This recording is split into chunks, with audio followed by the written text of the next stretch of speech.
Pessoal, tudo bem? Meu nome é João Victor e vocês estão escutando ou vendo o podcast Pesquisadores Afirmam. E hoje, no nosso quarto episódio, eu estou aqui com o pesquisador André Mesquita Saraiva Versosa para conversar um pouquinho sobre a vivência acadêmica dele e também sobre o foco de estudo do André, que é o estudo da tradução literária e cultural. Então, André, primeiro, muito obrigado por estar aqui, por estar dando essa entrevista. E segundo, eu queria que você se apresentasse para o pessoal que está ouvindo a gente. Então, quem que é o André?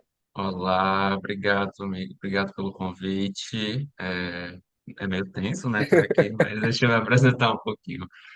Já disse, meu nome é André. Eu fiz graduação em Letras Português e Inglês pela Federal do Ceará. Me formei em 23, eu acho. Já não tenho mais o tempo direito, acho que foi 22 ou 23. Eu sou professor de inglês atualmente, trabalho mais como professor particular. Estou no mestrado pela Federal de Santa Catarina em tradução. Ok, perfeito, perfeito. Então, André, eu queria começar a nossa conversa aqui. E antes da gente chegar na parte da tua pesquisa em si, eu queria voltar um pouco e saber de ti quais que foram as razões que te levaram a se interessar e eventualmente entrar nesse mundo acadêmico. Acho que a resposta mais clara para a maioria dos pesquisadores é dinheiro. A gente consegue Importante, valorizar, importante. a gente consegue valorizar melhor a nossa hora-aula, a gente consegue ter mais oportunidade de trabalho se a gente tem formação acadêmica e profissionalização. Então, com mestrado, doutorado, a gente tem mais oportunidades. Então, foi assim, o principal motivador para, desde a graduação, eu já pensar no mestrado. Ainda não sabia em qual área, mas eu sabia que isso era importante ou necessário para mim em algum momento. Uhum. Então, foi mais essa. E aí eu desenvolvi um interesse pela pesquisa mais pro final da graduação. No começo eu estava. Mas aí esse processo de desenvolver o interesse no final da graduação, tu começou a procurar programas em Fortaleza, tu já conhecia os programas que tinha, como é que foi mais ou menos esse processo? Eu tive contato com alguns professores que eu achava interessante a pesquisa deles, eu achava que eles eram, enfim, possíveis orientadores Uhum, interessantes, que isso faz diferença para a gente. E isso me trouxe esse gás para, vou procurar um pouco. E procurei mais na UFC, e na UFC eu até comecei o processo uhum, da seleção da UFC, só que ao mesmo tempo o processo da Federal de Santa Catarina abriu. uhum, E aí eu, tipo, vou aplicar para cá também, já estamos aí, o projeto já está pronto, enviei para os dois. E como o deles acabou antes, eu acabei uhum. ficando por lá. Mas eu não fiz uma grande pesquisa, honestamente, eu não fiz uma grande pesquisa nisso, para ver qual programa era o melhor, qual, enfim, funcionava. Na época eu estava tipo assim, pô, qualquer um vai servir. O primeiro que der certo. O primeiro que me aceitar, eu vou entrar. Perfeito, perfeito. Então, André, agora eu quero começar a entrar aos pouquinhos na tua pesquisa e eu queria falar sobre a obra que é o ponto de partida dos teus estudos. Porque você decidiu trabalhar com o romance Vidas Secas, de Graciliano Ramos, e eu queria saber de ti, são duas coisas, na verdade. Primeiro, se tu lembra como é que foi o teu primeiro contato com essa obra, e segundo, quando que tu entendeu que ela seria uma obra interessante de ser estudada a nível de mestrado. O primeiro contato que eu tive, que eu lembro, eu era criança, e aí eu vi o filme. É o Uhum, filme que é o mais famoso, às vezes eu acho que é mais famoso do que o próprio livro. Eu vi o filme e eu fiquei muito interessado pelo filme, por conta da ambientação, eu tinha muita afinidade com aquela ambientação, eu tinha muita afinidade com aquela história, e as coisas faziam muito sentido para mim. Então, aquilo me tocou de certa forma, mas eu deixei para o meu subconsciente, passaram-se anos, e aí eu decidi ler o livro mais para a adolescência. E deixei também no subconsciente, mas quando eu estava pensando em projetos para o mestrado, ele me veio à mente por um motivo muito específico. Aqui eu vou ter que mencionar uma autora, que é a Moita Lopes. A gente leu um texto dela na graduação que era sobre o poder da língua de dominar culturas, enfim. O nome do uhum. artigo é Yes, nós temos bananas e Paraíba não é. Tô lembrando vaga. Paraíba não é Chicago, não. A gente Perfeito. leu mais perto do final da graduação e ali eu tive tipo um insight. Eu disse, cara, eu quero trabalhar com cultura, Uhum, língua e cultura. Eu queria trabalhar com língua e cultura. Então, quando eu comecei a pesquisar sobre o mestrado em tradução, eu queria trabalhar com cultura e eu precisava de algo que fosse afim à região onde a gente morava, ou, Uhum, enfim, uma cultura que eu visse algum sentido de poder falar sobre, não que eu visse sentido na cultura, mas de eu poder falar sobre aquela cultura e entender que era necessário. Então, me veio o livro, vieram várias outras obras nordestinas, várias outras obras daqui, mas algumas muito mais complexas do que eu conseguiria trabalhar naquele momento. Então, eu entendi uhum. que Graciliano era uma obra possível de fazer. Essa parte da cultura a gente vai entrar com mais detalhes daqui a pouco, mas ainda Uhum. nesse momento ainda quero ficar um pouco na parte da obra, da escolha da obra, porque nos programas passados a gente discutindo sobre essa ideia da importância do texto que você escolheu trabalhar, porque querendo ou não, a gente vai passar 2 anos diariamente, na maioria das vezes, tendo que lidar com aquele texto. E aí a questão é que Vidas Secas ele é um texto que ele trata de coisas, de aspectos positivos, então em algum momento a gente tem a ideia de resistência, resiliência sendo trabalhada no texto, mas também é um texto que aborda aspectos negativos, como a falta de esperança, sofrimento, etc. Então eu queria saber de ti como é que tem sido estar em contato constante com esse texto durante esse tempo que tu está passando no mestrado. Eu acho que isso é uma pauta que todo pesquisador levaria para terapia. É o momento em que a gente pega aquele texto, tá quase todo dia lendo alguma coisa sobre Uhum, ou lendo o próprio texto. Então tem altos e baixos. Tem dias que eu olho para aquele texto e eu digo, meu Deus, isso aqui é uma obra-prima. uhum, Eu queria absorver isso para mim. E tem dias que eu olho e digo, eu não aguento mais. Eu não aguento mais ter 5 versões do mesmo livro, ter 30 uhum, traduções para ler.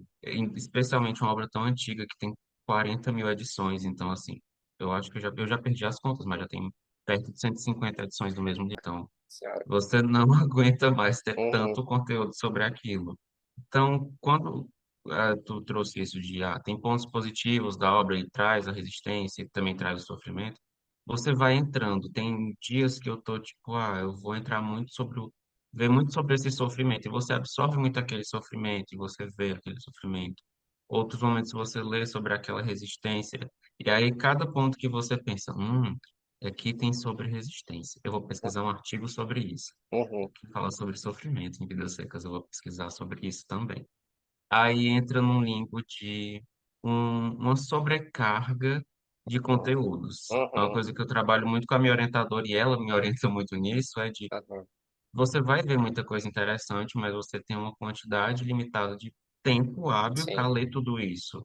Então, tem muita coisa que eu tenho que abandonar. Tipo, ó, meu foco é esse, eu tenho que focar nesse, e aqueles eu deixo de lado, eu deixo na pastinha do textos não catalogados. Aham, Ideias para o futuro, mas não consigo abordar tudo. entendi, entendi. Então, o dia a dia com a obra ele é de altos e baixos, né? Uhum, perfeito. André, então aproveitando que tu tá falando dessa questão de entender o que que tu deve focar, entender o que fica numa pasta lá separado para depois, eu queria começar a entrar um pouco mais nos pormenores da tua pesquisa e eu queria começar falando de dois elementos. Primeiro, a questão da representação da figura do vaqueiro nordestino, que tu coloca no título da tua pesquisa, e segundo, essa ideia de construção cultural. Então, eu queria entender de ti como que a obra Vidas Secas ela apresenta ou faz essa construção cultural do vaqueiro nordestino. Aqui é bom também fazer um pouco um recorte sobre o que são os textos que a gente entende como literatura regionalista. Perfeito. Muita gente pensa que literatura regionalista é só literatura nordestina, mas não necessariamente é isso. É qualquer literatura específica de uma região, e aí a gente tem que ver vários autores para de diversas maneiras quem vai dizer o quê, mas no geral ela tem aspectos, né, sobre o que é uma literatura regionalista. Um dos principais das principais características da literatura regionalista é que ela tem um caráter documental. Ela não é um documentário, ela ainda é uma ficção, Uhum, mas ela tem muito um caráter documental. Então, Vidas Secas, apesar de ser uma obra de ficção, ela tem essas características quase como e é isso que estava acontecendo naquela época, e essa é a realidade daquela época. uhum, Ela entra nesse misto. Claro, toda obra tem um pouco de tudo, de toda característica, sim. que não é. não é mandatório, mas ela tem uma série de características que, enfim, cada autor vai decidir, e, enfim, vai abordar quais são as principais. Aí a gente tem esse ponto. Com o caráter documental dela, ela traz uma representação da figura do vaqueiro, o vaqueiro nordestino. E aí é uma figura emblemática para o Nordeste, porque ele ajudou a construir que é de fato o Nordeste. Imagina. A gente tinha um Nordeste que era completamente, especialmente na época de cana-de-açúcar. A gente estava Uhum, totalmente no litoral. Estava uhum, todo mundo lá para a região do litoral, as cidades eram todas litorâneas. Quando a gente precisou trazer as coisas para dentro, porque não tinha mais espaço, não tinha mais como, a gente precisava entrar para as regiões do Brasil, porque uhum, não dá para a gente viver no litoral o tempo inteiro.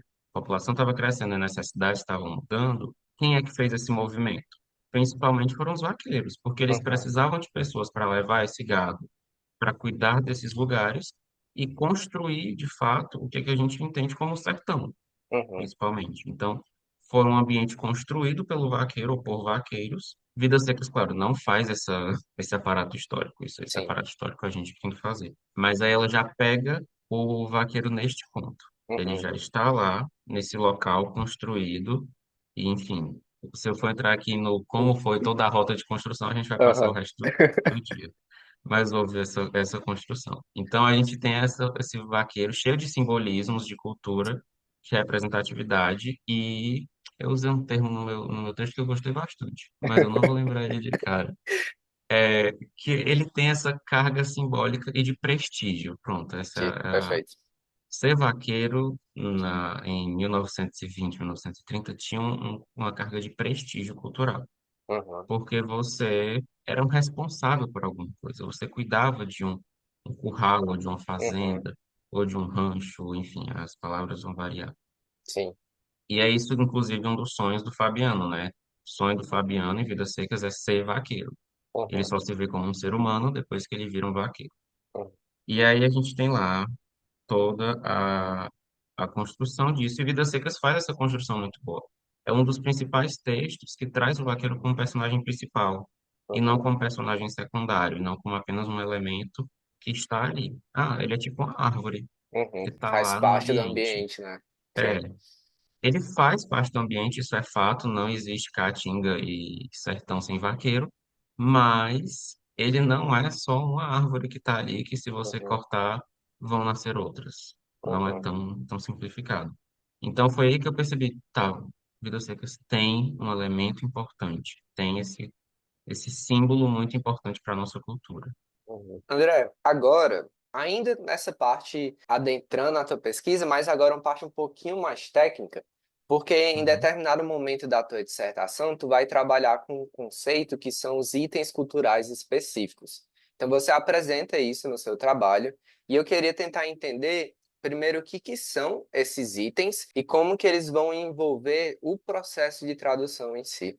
Tá, lembra que eu falei, né, sobre, eu queria trabalhar com cultura e como a Uhum, cultura ela tem um poder de dominação. A gente vai entrar muito nisso quando a gente for falar de item cultural específico.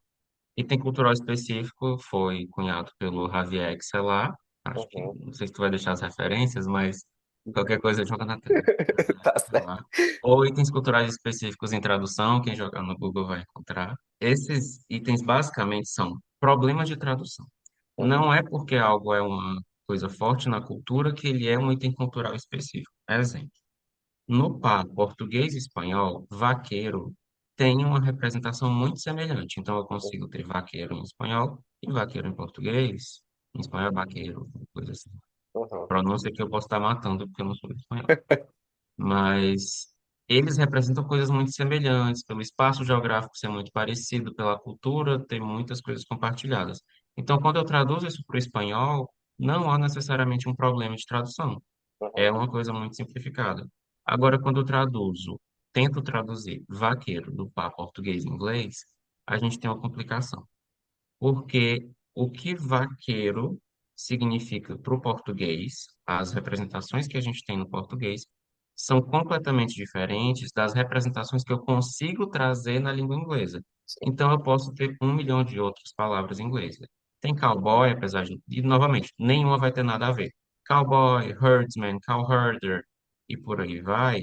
Todas essas palavras, elas têm representações que puxam ou se assemelham a vaqueiro, mas nenhuma consegue trazer cultura que Uhum, aquela palavra tem. uhum, Então, é basicamente isso que o Javier trabalha. Vai, sei lá, enfim, como ele quer chamar.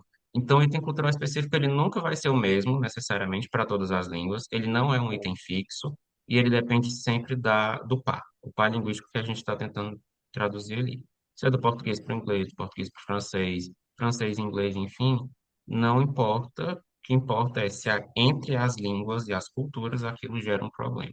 Se não gerar problema, não é um item cultural específico. Tanto que eles têm que ser identificados no problema. Eles não são identificados antes de tentar traduzir. Eu não vou ler um texto em português e já assumir que tudo aquilo ali é problema de tradução ou que tudo aquilo uhum, dali, só porque é um item cultural específico em tradução. uhum.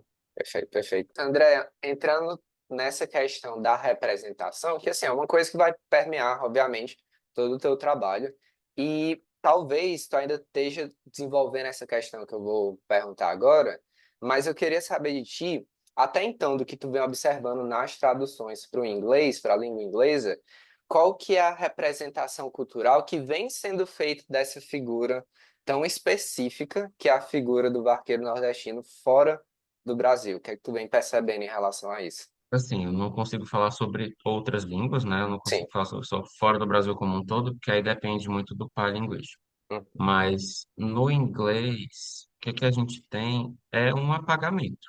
A gente tem uma neutralização dessa figura, porque são usados termos muito simples. Isso aqui eu não vou fazer aquele velho tradutor pessimista que diz, ah, tudo a gente está perdendo, tudo é muito uhum, ruim, as traduções são ruins. Não, uhum, elas são apenas fatos. Essas traduções elas não necessariamente conseguem e aí, por infinitas limitações linguísticas, sim.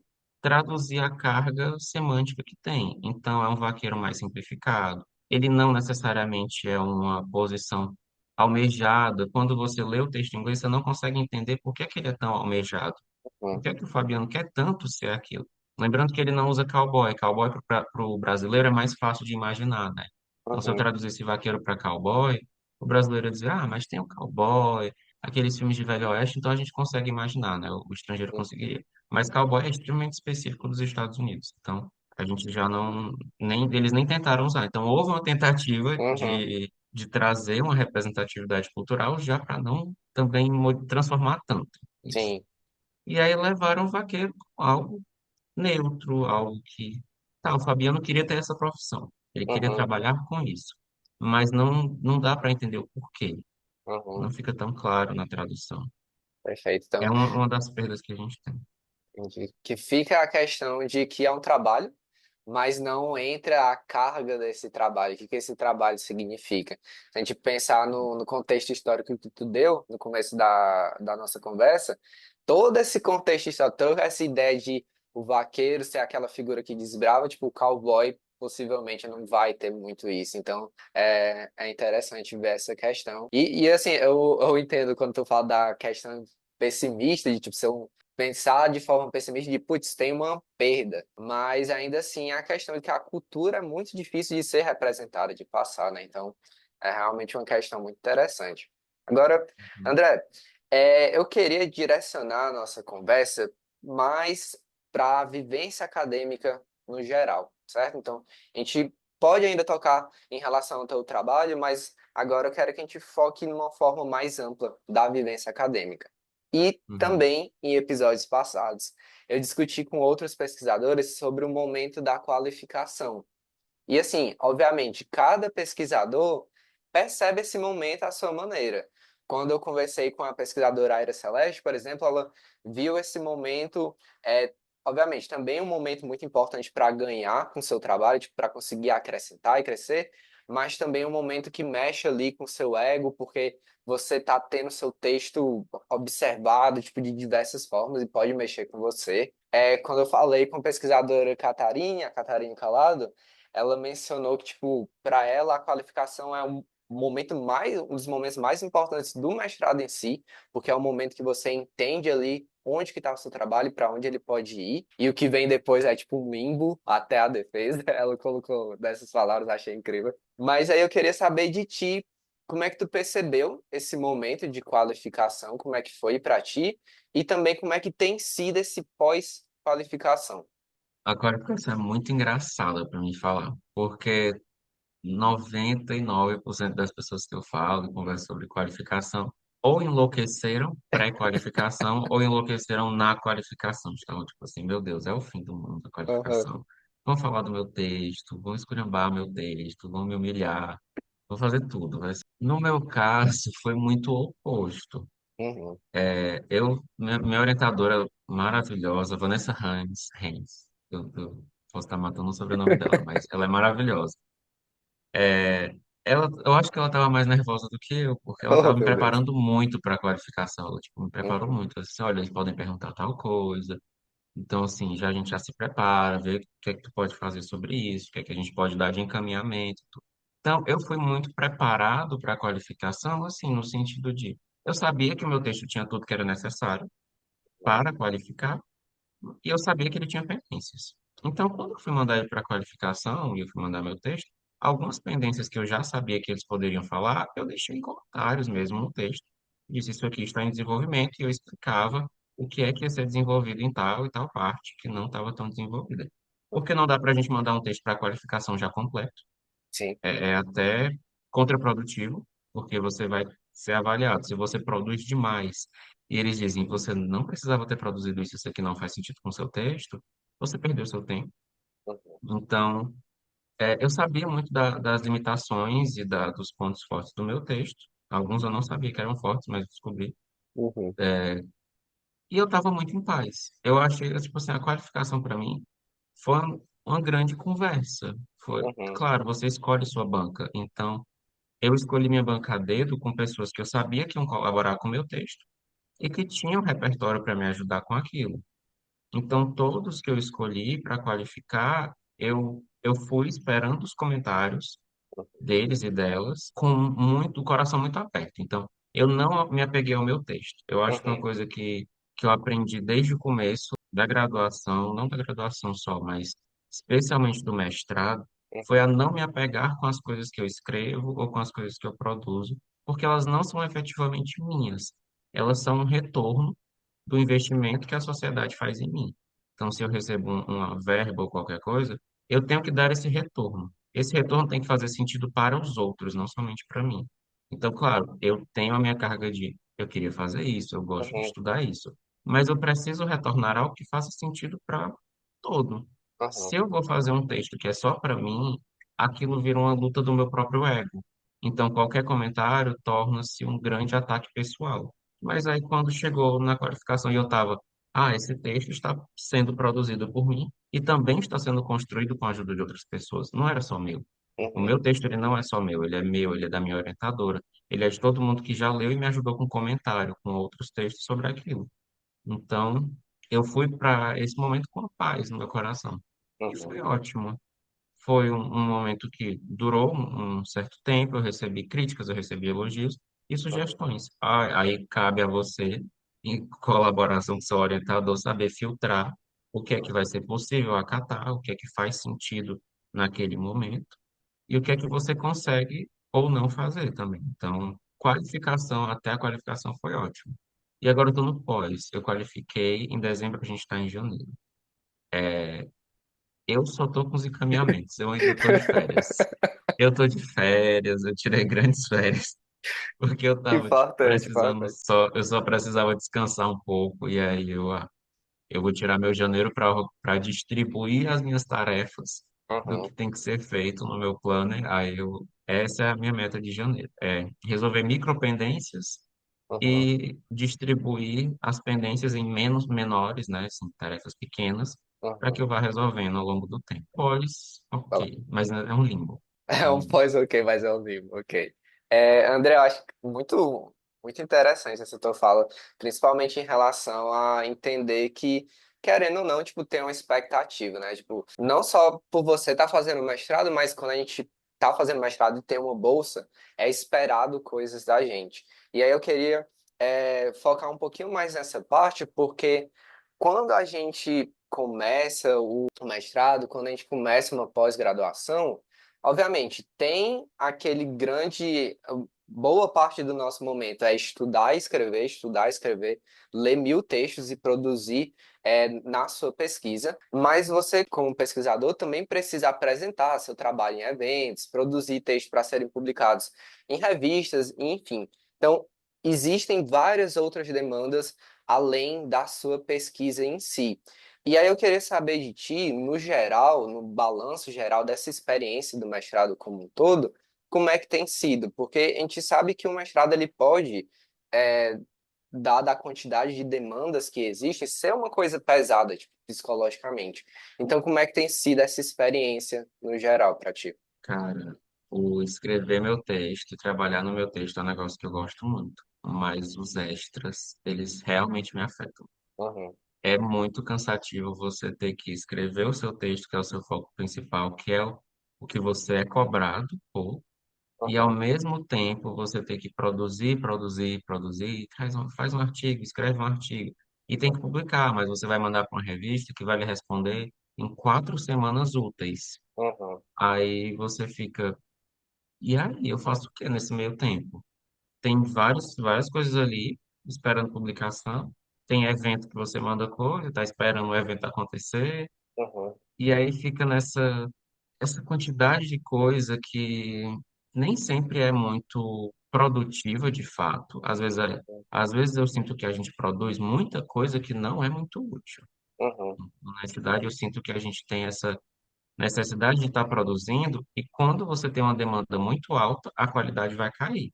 Então, se sim, eu tenho que estar produzindo 1000 artigos ao mesmo tempo, e artigos diferentes, porque não dá para eu pegar um pedaço da minha dissertação e publicar simplesmente assim, uhum, a qualidade vai cair.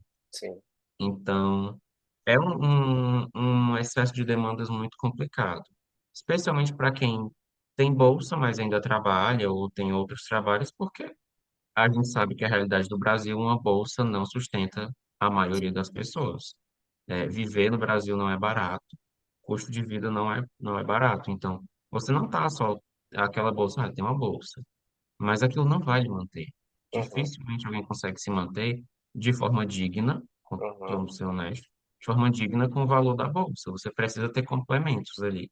E aí você trabalha, você estuda, você escreve sua dissertação e você tem que publicar, e você tem que escrever extras e você tem que ter uma vida. uhum, Então, uma das partes mais complexas que eu entendo no mestrado e provavelmente no doutorado também é esse movimento de você ter que ter muitas demandas, pouco tempo útil e um retorno financeiro que não vai lhe manter tão bem. ok, perfeito, perfeito. Eu acho interessante a gente tocar nessa questão, porque quando eu penso a ideia do programa, a ideia do podcast, eu acho que vai ter uma galera ali que tá pensando em tentar entender e tentar ingressar. E, assim, gente, infelizmente não é tudo perfeito. Não tem como ser tudo perfeito. Então, entender esses problemas também, tipo, essas realidades que elas são difíceis de serem lidadas também é importante para considerar se você quer essa área, entrar nessa área de fato ou não. Então, tudo isso tem que ser levado em consideração. André, agora a gente está se encaminhando para a parte final ali, os finalmente do nosso programa, e agora eu quero direcionar nossa conversa para uma parte mais pessoal, assim, ainda mais pessoal, porque obviamente seu trabalho também é uma coisa pessoal, e eu queria Uhum. falar da influência ou das influências de pessoas que tiveram impacto não só em você como indivíduo, como ser humano, mas também em você como pesquisador, de alguma forma. E aí eu lembro que uma vez eu assisti uma apresentação tua durante um evento de tradução lá na Bahia, o Entrade, e você mencionou que dedicava o seu trabalho à figura do seu avô. E aí você usa essas palavras, você disse que foi o primeiro vaqueiro que você conheceu. Então, eu queria que tu tentasse explicar um pouco mais essa relação que tu tem com teu avô e como que ela influenciou na tua vivência também como pesquisador. Ele, como eu falei, ele foi a primeira figura de vaqueiro que eu conheci na minha vida. Meu avô, ele era um vaqueiro, ele já faleceu, ele era um vaqueiro, uhum, e desses vaqueiros mais tradicionais mesmo, basicamente. Tem sua fazenda, não era um grande latifundiário, a galera confunde vaqueiro com a galera da agropecuária, que tem 1 milhão de terras e tá lá com um trator em todo canto. Não, ele era aham, um vaqueiro, então era um negócio de baixa escala. Então era aham, um vaqueiro, tinha curral, todo dia ele acordava cedo, super cedo, mesmo sem necessidade, né? Depois de aposentado, mas ele amava uhum, acordar, ir lá tirar o leite das vacas, vender o leite, uhum. ter todo esse processo, fazer queijo, todo esse processo de vida na fazendinha, eu vivi por conta do meu avô.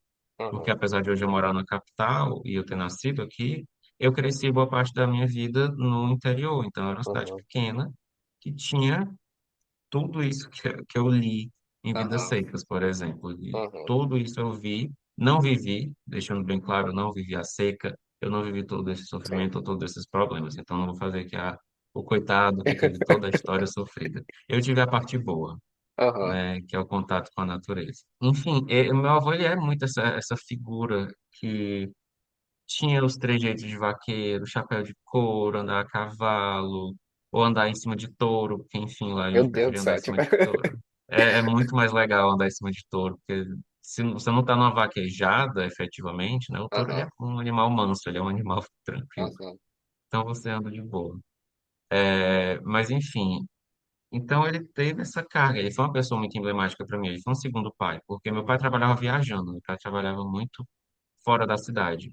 Então, a aham, figura paterna que eu tive por uma grande parte da minha vida era o meu avô. Era ele que me levava para as coisas, era ele que às vezes conseguia ir no evento da escola, vai ter evento de Dia dos Pais. aham, Quem podia ir era meu avô, porque meu pai estava viajando para trabalho, então ele não conseguia. aham, Então, assim, não era, meu pai era ausente, porque ele fugiu. Não, mas ele não tinha como estar ali. Então, ele trazia essa inspiração. É quando eu lia, quando eu vi o filme, eu li o livro, eu ficava, nossa, realmente, isso aqui traz algo para mim, me traz memórias e é uma cultura que é importante, porque quando tinha evento na cidade, que isso é muito comum em cidades do interior, do Nordeste, ter evento com vaqueiros. Meu avô era chamado para desfilar no uhum, cavalo e representar aquela cultura e aqueles grupos, enfim. A figura do vaqueiro, ela não é uma coisa que está no passado, a gente não pode tratar como, ai, o vaqueiro que morreu. Claro, ele se modernizou, mas ainda uhum, existe. uhum, Não é que nem figuras indígenas. A gente não tem que falar de indígenas como pessoas que existiram, eles uhum, existem. uhum. Perfeito. Então foi muito isso, motivação pessoal, assim. Uhum. Mas eu acho muito massa porque é realmente essa questão da cultura como memória. Tu tem as tuas memórias, mas a gente, como povo, a gente tem essas memórias conjuntas, assim. Então, é bem interessante não só entender isso, entender essa questão, mas também pensar, né, voltando para a tradução, como que essas memórias vão ser mostradas para outro povo, como que elas vão ser representadas. Então, eu acho que fecha muito bem tipo, essa última fala tua agora com o começo, com essa questão da representação da cultura. Então, André, com isso, a gente chega no encerramento de fato. E agora, nesse último momento, eu sempre peço isso para os entrevistados. Eu queria que você imaginasse que tem uma pessoa aí que está ali escutando, que escutou essa nossa conversa até agora. E essa pessoa tem um interesse no mestrado ou na pós-graduação, enfim, no mundo acadêmico. O que que você poderia falar para essa pessoa? Como é que você poderia ajudar de alguma forma essa pessoa? Olha, tem assim, muitos conselhos que eu queria ter ouvido antes de entrar, ou antes de tentar ou pensar fazer isso. Uma Uhum, coisa que eu acho que acho que todos nós, a gente sofre com uma baixa autoestima acadêmica muito alta. A gente se uhum, sente muito burro com essas uhum, palavras. A gente sempre vê o outro e a gente diz, nossa, essa pessoa é muito inteligente. Ele uhum, sabe muito do que ele está falando, ele fala isso muito bem. Ou então a gente vê professores e eles mencionam e eles citam cada autor de uhum, cabeça. Assim, eles dizem, esse autor bem aqui, eu conheci ele, não sei o quê, a gente se conheceu tomar um café. E aí a gente fica, cara, eu nunca vou ser assim. Eu, pelo menos, eu nunca tive uma memória muito boa para nome. Eu sou uhum, horrível com nome, eu sou horrível com data. Isso é uma luta eterna, mas eu tive que uhum, abraçar isso e aceitar que quando eu vou em um evento ou quando eu preciso apresentar muitas coisas, eu preciso anotar o que que eu tenho que falar. Tipo, eu vou mencionar o autor tal, que ele fala sobre aquele assunto. Eu sei sobre o que eles falam. mas não me pergunte quem falou efetivamente, que às vezes eu vou confundir. Se não for Aham, alguém que eu leio ou escuto todos os dias. Então, o que eu diria para a pessoa, tipo assim, relaxa, você não vai saber todos os autores do mundo, você não vai decorar todos os autores do mundo. Quando o colega disser, tu lembra do que tal autor falou? Você pode dizer, não, me explica, só me relembra aí o que esse cara falou, essa mulher falou, porque não dá para a gente ter tudo na mente. E eu aham, acho que isso é uma coisa que a gente sofre muito no começo, ou sofre muito quando está fazendo o projeto, especialmente porque você tem uma enxurrada de textos para sim. ler. Então, imagina, eu estou trabalhando com cultura. Quantos autores falam de cultura? 1 milhão. Uhum, Então, eu tenho que escolher quais eu vou usar. E vai ter outros milhões que eu nunca vou ter lido, que eu nunca vou ter ouvido falar, porque eu não vou passar o dia inteiro olhando a referência. Eu vou estar mais preocupado com o conteúdo. Então, é assim, a principal coisa que eu diria para a galera. E outra é, não se leve tão a sério. uhum, Ninguém vai revolucionar o mundo com um projeto de mestrado ou vai revolucionar o mundo com um projeto de doutorado. As coisas elas não são revolucionadas do dia para a noite, elas não são construídas do dia para a noite.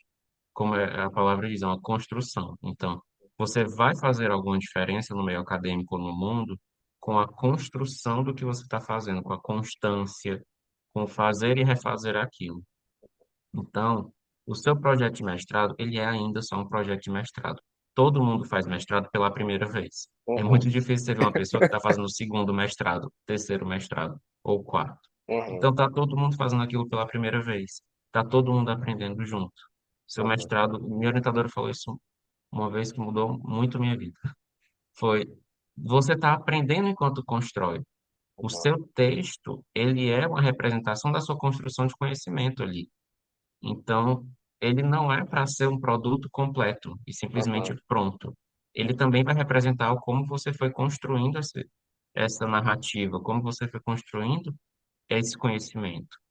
Então, a gente não vai mudar o mundo com o nosso projeto de mestrado. Então, a gente tem que relaxar um pouco. Tipo, tá escrevendo, tá? Eu vou morrer por isso, alguém vai morrer por isso, não vai. uhum, Vai ficar todo mundo em paz. Então, relaxa. A uhum, palavra do dia, relaxe com o seu projeto. Não é para ser relapso, mas uhum. é Sim. para a gente levar com mais leveza, porque é uma coisa que precisa ser feita. Se você quebra essa grande tarefa em pequenas tarefas, ela vai ser muito mais tranquila. E você vai ver que ela não é um bicho de 7 cabeças. E não precisa estar completamente perfeito, porque nunca vai estar. Se eu Uhum, leio, a cada vez que eu leio um parágrafo do meu texto, eu vou querer mudar alguma coisa nele. Mas eu posso fazer isso? Não, porque não dá. uhum. Sempre eu vou querer mudar. Perfeito. Nossa, tô inspirado, André. Eu quero terminar aqui a entrevista, voltar para minha dissertação, começar a escrever mais, mas é realmente muito importante tu trazer essa visão de tipo, cara, relaxa. O teu trabalho é importante, obviamente, mas a gente precisa lidar com toda essa expectativa, com todo esse trabalho de forma mais ciente da realidade, ciente dos nossos limites, enfim. Então, perfeito essa tua fala. André, então com isso a gente encerra, a gente chegou aqui no final do nosso programa. Mais uma vez, muito obrigado pela tua participação. É sempre incrível ter esse tipo de conversa com os pesquisadores e entender um pouco melhor, não só da área que eles estão estudando, mas também do universo acadêmico no geral. Então, mais uma vez, obrigado por essa conversa. Para quem quiser conhecer um pouco mais do trabalho do André, eu vou deixar na descrição o link para o Lattes dele. Então vocês podem dar uma olhada no que ele está fazendo, no que ele já fez. E também fiquem no aguardo. A dissertação do André ainda não foi publicada, mas como a gente conversou aqui hoje, está no processo final, ele está se encaminhando para os finalmente, então futuramente vai ser publicada e vocês vão ter acesso a esse trabalho, a esse conteúdo, que eu tenho certeza que vai ser um conteúdo que vai fazer diferença à sua maneira, que vai impactar as pessoas à sua maneira. Então, mais uma vez, André, obrigado. Ao pessoal que está escutando até agora, obrigado por terem escutado e eu espero encontrar vocês de novo no próximo episódio. É isso. Tchau. Obrigado, amigo. Obrigado pelo convite. Tchau, gente.